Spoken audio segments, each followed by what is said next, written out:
It is 2 in the morning. Dave is in bed, scrolling. The headline says AI is coming for his job. The next one says the end of work is here. The one after that is a toothbrush with artificial intelligence in it. Dave is not sure what the toothbrush knows. He is sure it is bad news. By morning, Dave has read 47 articles and developed a twitch. Everyone is asking the same question. Will a robot take Dave's job? Here is the thing. That is the wrong question. Machines have been taking jobs for 250 years. The interesting question was never whether the robot arrives, because it always does. The interesting question is where the money flows when it does.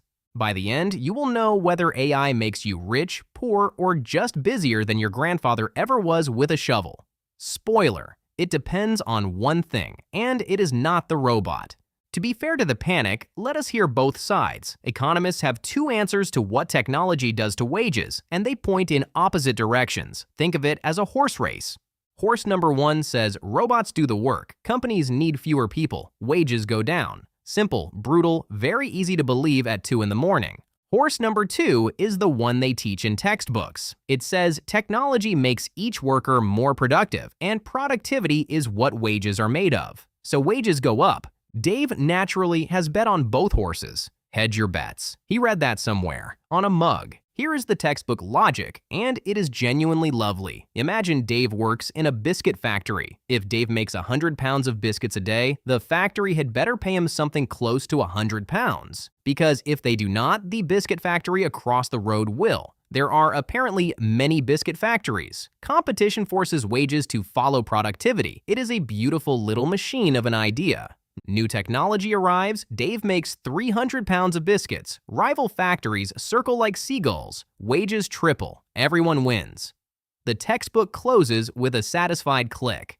Now, a quick word from the real world. Last year, Dave doubled his output. Doubled it. At his annual review, Dave presented a graph. His boss was very impressed. Dave received a 3% raise and a pizza day. Theory, meet Dave's payslip. Because in the real world, things look a bit different. You have seen it yourself. You have absolutely seen Kevin. Kevin used to reply to emails with 2 words and a typo. Since March, Kevin writes, "I hope this email finds you well," with semicolons in it, and the reply comes in 3 seconds. Dave, meanwhile, is job hunting. He asks an AI to polish his CV. It is a magnificent CV now. He sends it off. While the HR guy is sipping his 3rd coffee, the company's AI reads it in seconds and rejects it. Somewhere in a data center, 2 computers had a lovely conversation about Dave, and neither of them invited him.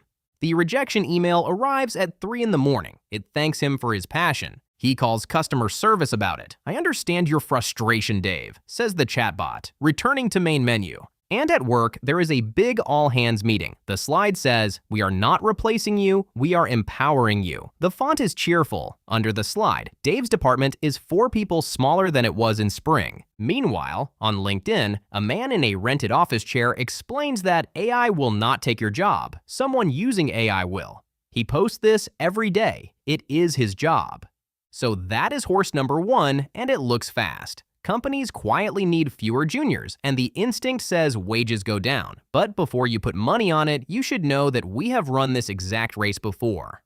250 years ago, Britain invented the factory, and the world got its first proper screening of this film. Before factories, things were made by artisans, craftsmen, people who learned the trade from their dads, who learned it from their dads. Then the machines arrived, and one factory in East London started producing 300 million matches a day. One building, 300 million matches. The artisans looked at that and couldn't even calculate it. Wages collapsed, whole trades evaporated, and in Nottingham, the weavers decided they were not having it. They met at night, snuck into the factories with hammers, and smashed the machines. History calls them the Luddites, and history has not been kind to them. Today, calling someone a Luddite means they are an idiot who fights progress, the fool who yells at the future.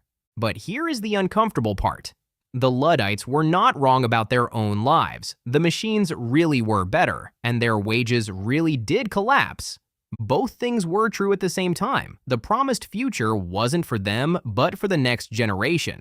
Hold that thought, because the next question is what actually matters. The machines won, fine, productivity exploded. Okay, so living standards exploded too, right? The official answer then and now goes like this. Yes, new technology causes some short-term friction. Economists love that word. It sounds like a small thing, a bit of chafing. The long run will sort it out. Here is a small detail they hide from you. The short term ran for roughly 150 years, 16-hour days, cities made of soot. And in that East London match factory, the workers handled white phosphorus, which had one small side effect: their jaws dissolved. That is not a metaphor. The condition was called Fossey jaw. In fact, every generation of this film gets its own promise. Promise number 1, 1811. It will sort itself out. It did eventually, give or take a century and a half. Promise number 2, 1930. The most famous economist alive, John Maynard Keynes, predicted that thanks to technology, his grandchildren would work 15 hours a week. 15. That grandchild is you. How is it going? It is 2 in the morning, and Dave is in bed trying to create another Dave by using AI. Promise number 3, 2026. AI will cook and clean for us. The ink on that one is still wet. We will check back in a century. But wait, something does not add up, and Dave has noticed it. The machines did work. Productivity went up 50 times. 50. So if each worker makes 50 times more stuff and wages follow productivity, where exactly did the money go? Well, output per worker climbs for 100 years. Wages over the same 100 years are a flat line. The difference went to whoever owned the machine. The machine got 50 times better. Dave's wage just went up 3%. Somebody called Zark Muckerberg or Beff Bezos collected most of the profit. Or in 1811, a man in Nottingham whose name nobody wrote down. The machine works, the owner collects. That has been the rule for 200 years. Say it once more, because this is the sentence the entire video stands on. A tool makes money for the person who owns the tool. Remember it for the day that person is not you. Fast forward to now. A robot arrives at Dave's office, and it is genuinely brilliant. It does Dave's whole job in 2 hours. Dave is thrilled. Dave throws confetti on himself, which he had ready. The 15-hour week has finally arrived, only 90 years late. Then the post comes: rent, insurance, energy, phone, and a 499-pound course subscription Dave forgot to cancel. Strange thing about the bills, none of them got the memo about the robot. They arrive at exactly the same speed as before. Here is the arithmetic that decides everything. If Dave owned things, the robot would be a choice. Work less and live the same, or work the same and get rich. Lovely choice. Take your time. But Dave does not own things. Dave rents things from people who do own things, and those payments are due every single month whether a robot exists or not. So the robot's save time is not Dave's time. Dave cannot eat save time. Dave goes looking for more work. The robot pays its owner. Dave still pays the landlord. Same robot, opposite results. The only variable is what you own when it arrives. And this is where Dave has his big idea. You can watch it forming. If owners collect, then Dave will simply become the owner. Dave has watched one video on YouTube about this. His eyes see the dollar green wherever he looks now. So Dave opens a biscuit shop and staffs it entirely with robots. He fires everyone, which is easy because it was just him. And a plant. The plant had to go. Nothing personal, said Dave. To a plant. The robots are magnificent. They never sleep, never complain, never take pizza day. Biscuits pile up in golden pyramids. The window shines. Dave stands in the doorway in a little top hat, waiting for the stampede. The street is empty. Not empty of shops, empty of customers. Because every shop on the street had the same idea Dave did and fired all their Daves, and now the entire high street is a museum of everything must go signs. It is robots selling biscuits to robots, except robots do not eat biscuits. There is an old story about Henry Ford showing off his shiny new machines to a union man.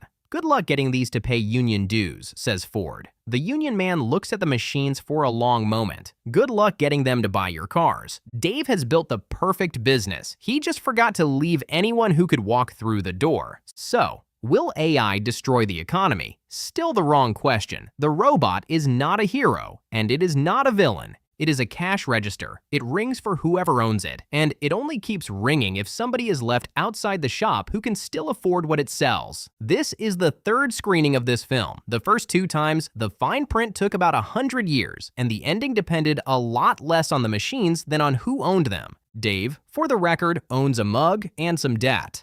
The robot is not coming for Dave. The robot does not know Dave exists. Do not be Dave.